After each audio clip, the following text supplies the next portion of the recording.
Menteri Pekerjaan Umum, PU, Dodi Hangodo recently addressed the status of the toll payment system without stopping, known as Multi-Lane Free Flow, MLFF, during a discussion on its future under the leadership of Prabowo Subianto.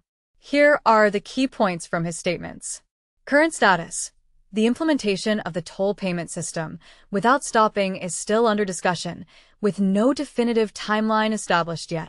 Hangodo emphasized that this initiative is a priority, but requires further evaluation and planning to ensure its effectiveness. Evaluation recommendations. Following recommendations from the Audit Board of Indonesia, BPK, there is a push for a comprehensive review of existing agreements related to the MLFF system. This includes assessing the feasibility and operational aspects to avoid potential delays in its rollout. Future plans. Despite some initial skepticism about prioritizing the MLFF project, Hangodo indicated that it remains an essential part of future infrastructure plans. The government is looking into proposals for transitioning to this new toll payment method, aiming for a pilot test phase potentially starting in December 2024. Challenges ahead. The project faces challenges, including ensuring that it aligns with other quick-win projects and addressing any technical or regulatory hurdles that may arise during implementation. That in summary, while the MLFF system is still in the planning phase, efforts are being made to evaluate and prepare for its eventual implementation under Prabowo's administration. Pembahasan mengenai sistem pembayaran tol tanpa stop atau Multi-Lane Free Flow, MLFF, di Indonesia masih terhambat oleh beberapa faktor utama. Kualitas infrastruktur dan teknologi, kualitas layanan internet di Indonesia yang masih rendah menjadi salah satu penghambat utama. Kecepatan internet yang tidak memadai dapat mengakibatkan ketidakakuratan dalam sistem pelacakan kendaraan yang diperlukan untuk MLFF, sehingga mengganggu proses pembayaran.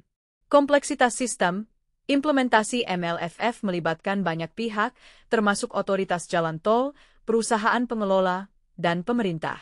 Hal ini menciptakan tantangan dalam hal koordinasi dan perjanjian kerjasama yang kompleks.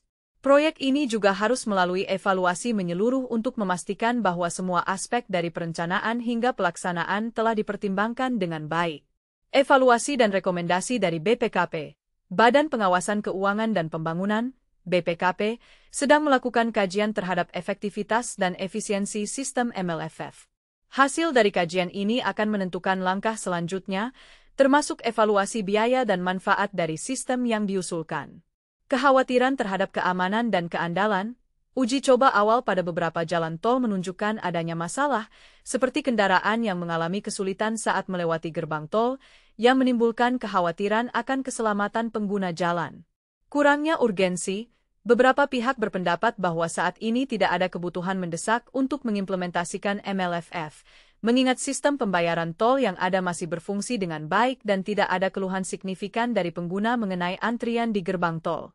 Secara keseluruhan, tantangan-tantangan ini menunjukkan bahwa meskipun MLFF memiliki potensi untuk meningkatkan efisiensi lalu lintas, banyak aspek yang perlu diperbaiki sebelum sistem ini dapat diterapkan secara efektif di Indonesia. Reaksi masyarakat terhadap pembatalan proyek sistem pembayaran tol tanpa stop, Multi-Lane Free Flow atau MLFF, di Indonesia menunjukkan beragam pendapat, mencerminkan kekhawatiran dan harapan yang berbeda. Berikut adalah beberapa poin utama dari reaksi masyarakat. Kekhawatiran terhadap kemacetan, banyak pengguna jalan merasa khawatir bahwa pembatalan proyek ini akan mengakibatkan kemacetan yang lebih parah di gerbang tol.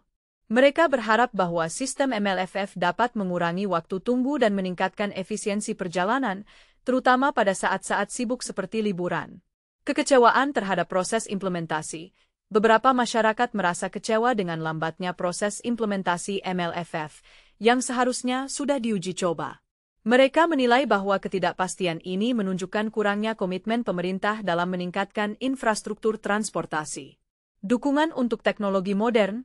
Ada juga segmen masyarakat yang mendukung penerapan teknologi modern dalam sistem pembayaran tol. Mereka percaya bahwa MLFF dapat membawa Indonesia selangkah lebih maju dalam hal efisiensi dan kenyamanan pengguna jalan, sejalan dengan tren global dalam pengelolaan jalan tol. Perhatian terhadap biaya dan keberlanjutan, masyarakat juga mengungkapkan keprihatinan tentang biaya investasi yang besar untuk proyek ini dan bagaimana hal itu akan berdampak pada tarif tol di masa depan. Ada harapan agar pemerintah dapat menjelaskan dengan jelas manfaat jangka panjang dari sistem ini. Tuntutan transparansi.